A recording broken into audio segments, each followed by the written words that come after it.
Hello and welcome to the webinar.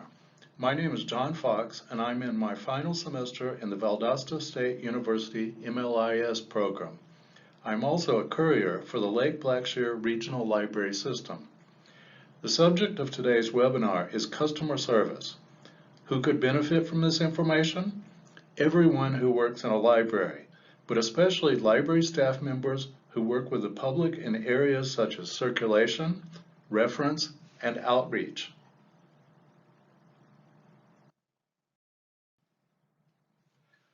What is customer service in a library? There has been debate as to what customer service means in library settings, and if the concept should even be applied. Some people in the field say that the word customer should not be used at all. Instead, they prefer the traditional term patron, or the more modern term user. Some academic librarians prefer to use students and faculty staff. This is a semantic discussion. No matter which term is used, most library staff members can agree that how people who come into libraries are treated is important to keep in mind as a guiding principle. However, as Saunders put it, the evidence suggests that we, library staff, are not always successful in putting it into practice. If customer service is just a vague concept, it will be nearly impossible to assess how well it is being done, and library staff members will not have a clear understanding of what is expected.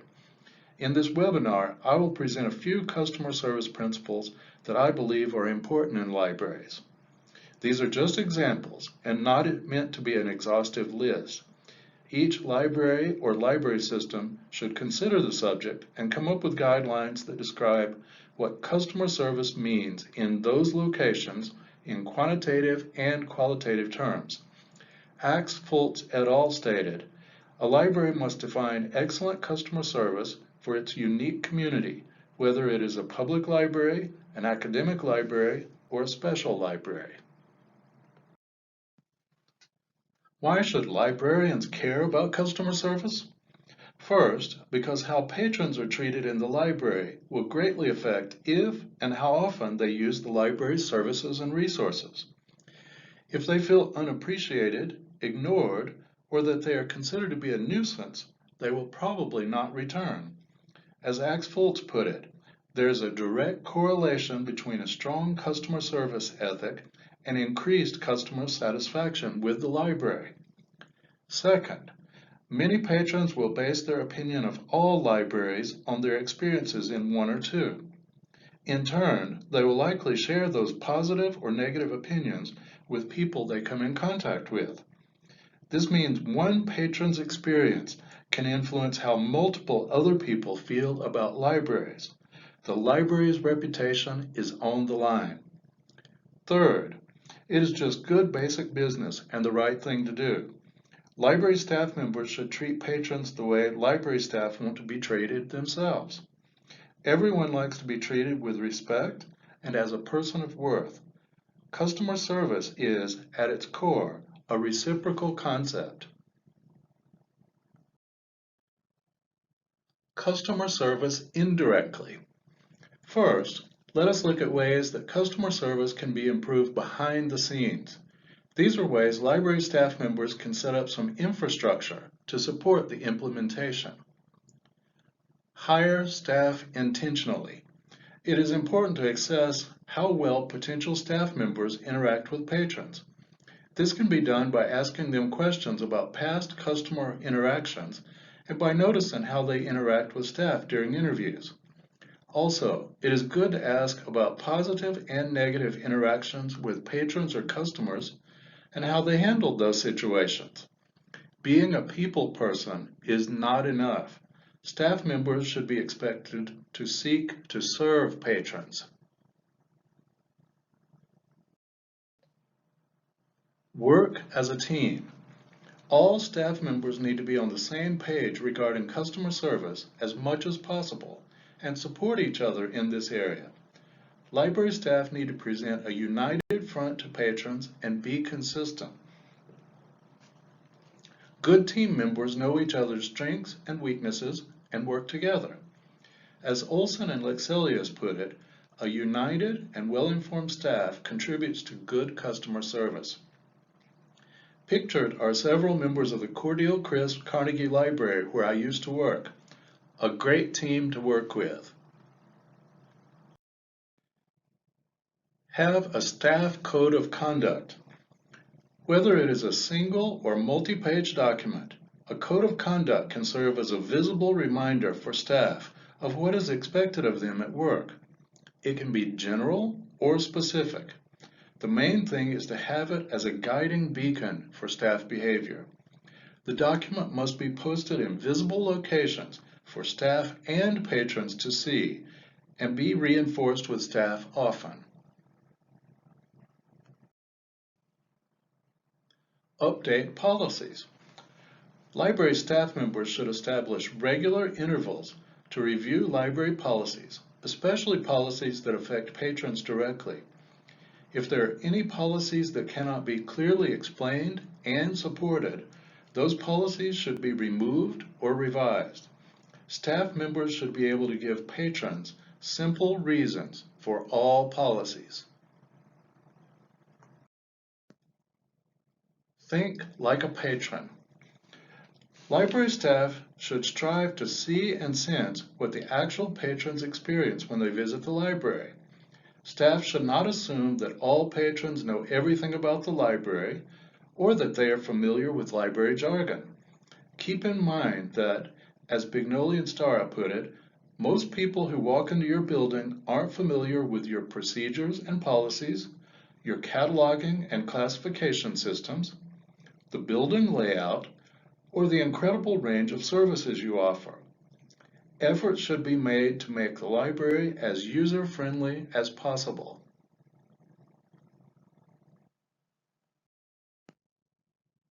Install signage. Library staff members should install signage to help patrons be better informed about library services and resources and how to access them. Signage should be self-explanatory and easy to understand. All signage should be brief and clear.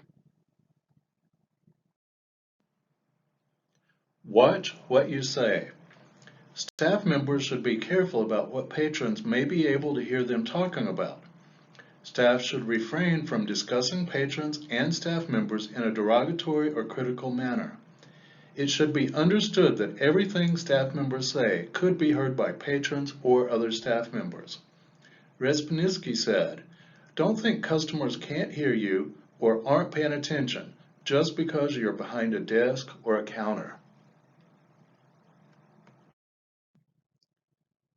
Assess customer service. Guidelines should be set up to assess staff members' customer service behaviors. These assessments need to be conducted on a regular basis, and staff should be given tools to make improvements as needed. Consider hiring or recruiting someone to be a secret shopper in the library. It can be a great way to assess how well the library as a whole and staff members individually are providing customer service. It can be a helpful tool to see the library in an objective way. This outside perspective can help the library remain viable and current and to ensure that we, library staff, are providing the services and resources that our customers need and desire, as Crow and Bradshaw stated. Boyce said, "Secret shopping is a valuable tool requiring minimal effort from which rich results can be gained." Customer service directly. Moving on now to the ways library staff members can provide better service when they are dealing directly with patrons. Greetings. As much as possible, library staff members should greet patrons when they enter the library and whenever they encounter the patrons at other times. Greetings can be verbal, with a nod or a smile, or in some other fashion. Pictured is Kay, a friendly face to patrons who come in the library.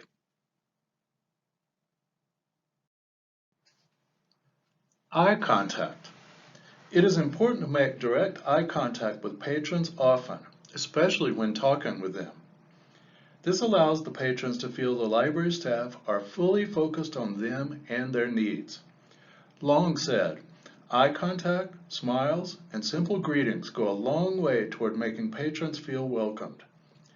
Some patrons may be from cultures which do not value or desire eye contact.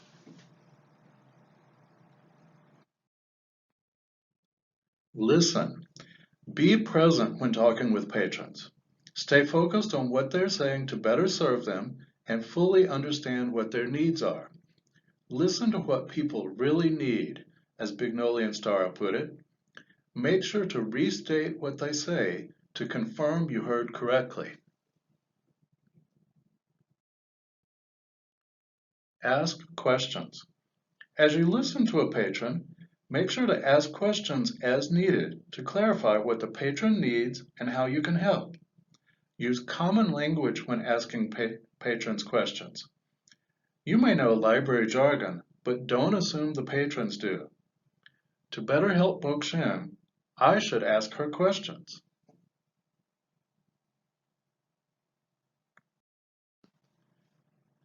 Explain what you say and do. When possible and when needed, explain the reasons for what you say and do.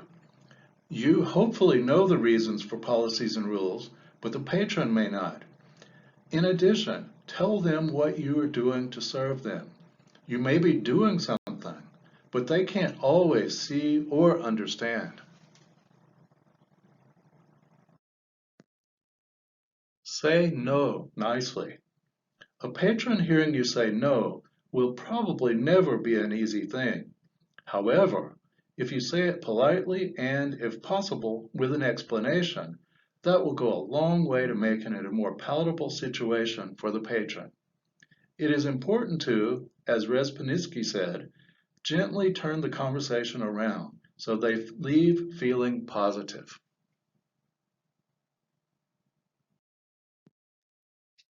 Treat patrons equally. It's easy to be nice to patrons who are always cheerful and who make almost no demands, but it is important for library staff members to treat all patrons the same, as much as possible. Saunders stated that library staff members should treat each patron and query as if it is equally important. However, it is not enough to just provide the minimum level of service to all patrons. Go further than that and provide them a generous level of service. John is being ignored while Kush gets friendly service. Not the way it should be. Build relationships. Patrons are people too. Librarians obviously enjoy it when patrons are friendly and kind. Patrons like that too. Take the time to notice each patron as an individual and try to get to know them. Make them feel comfortable coming to you with their questions and needs. Pictured here is a patron using a computer while Jill, a library manager, assists him. The patron sometimes requests help from her because he has grown to trust her.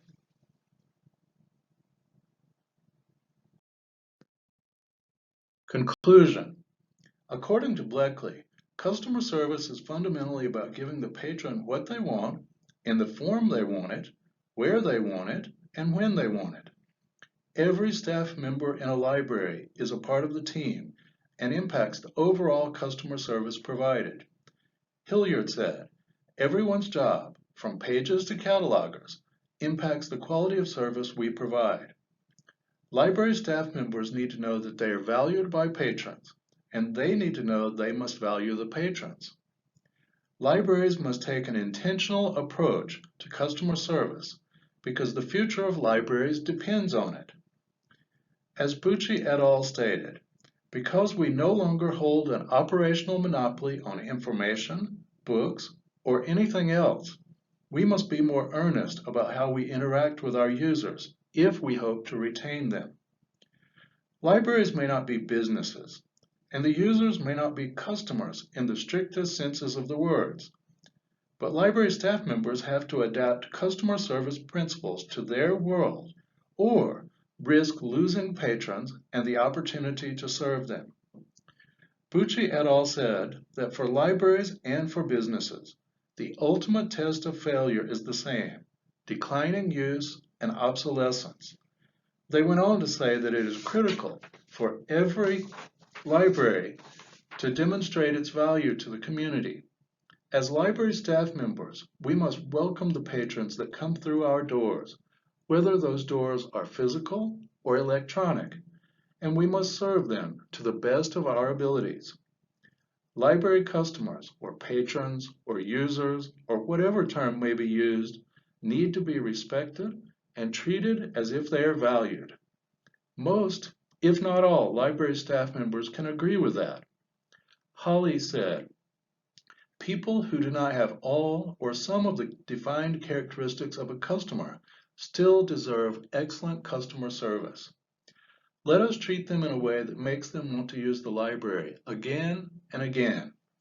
We have to remember that in the end, the library is nothing without its users or customers, as Olson and Lexelia stated."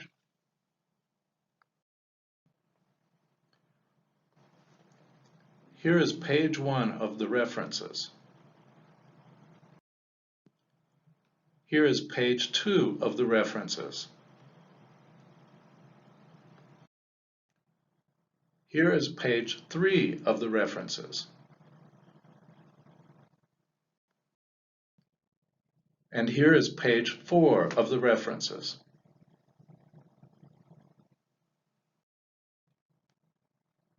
Thank you.